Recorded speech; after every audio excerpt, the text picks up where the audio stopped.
Hello बच्चों, let's see the question.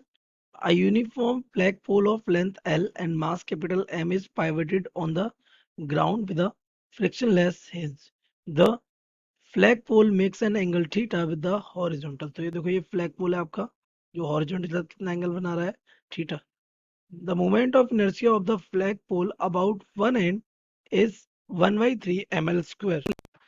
If it starts falling from the position shown in accompanying figure, the linear acceleration of the free end of the flagpole labeled P कितने से P से note हो रहा है immediately after it starts falling off would be option A 2 by 3 g cos theta, option B 2 by 3 g, option C g, and option D 3 by 2 g cos theta. So let's see the key concept of this question.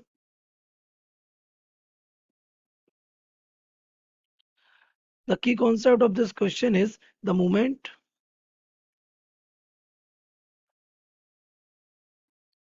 of force about a point is given by, तो ये हमारा होता है torque. That means the tau is equals to force और into perpendicular distance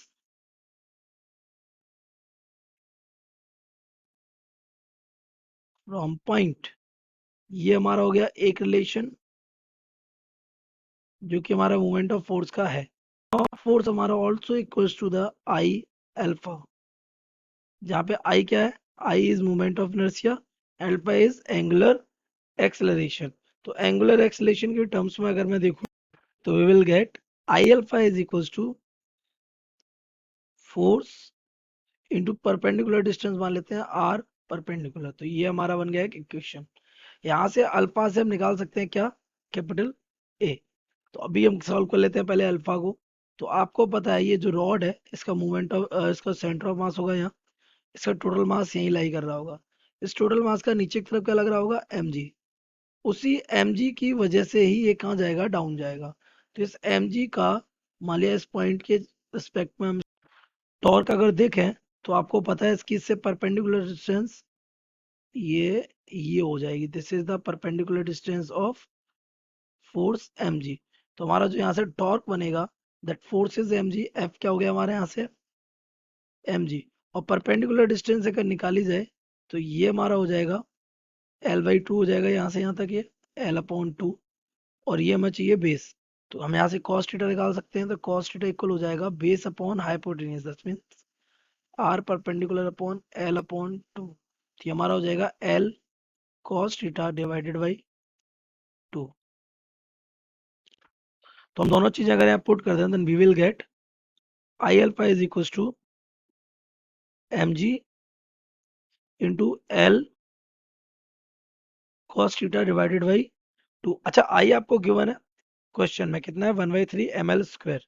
so we will put it here 1/3 ml into alpha is equal to हो जाएगा कितना, ये हमारा था कितना, M G L cos theta by two. तो M G L cos theta divided by to.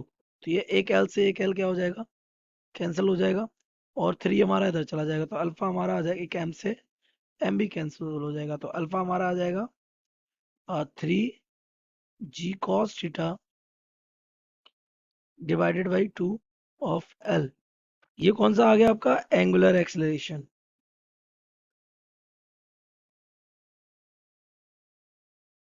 आपको कौन सा चाहिए, linear acceleration. So linear acceleration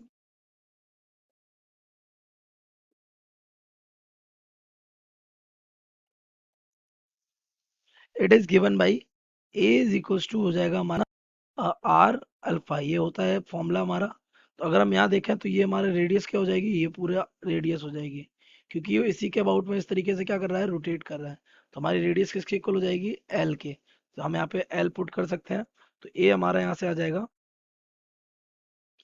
A is equals to L, और अल्फा हमारा कितना था, alpha is what, 3 G cos theta upon 12. तो this is 3 G cos theta divided by 12. तो एल से एल कैंसिल हो जाएगा. तो ए हमारा यहाँ से क्या हो जाएगा, 3 G cos theta divided by 2. तो वी मैच आवर ऑप्शन. तो 3g cos theta divided by 2, तो option D is correct. So the correct option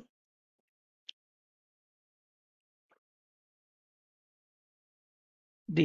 I hope you have understood it well. Best of luck.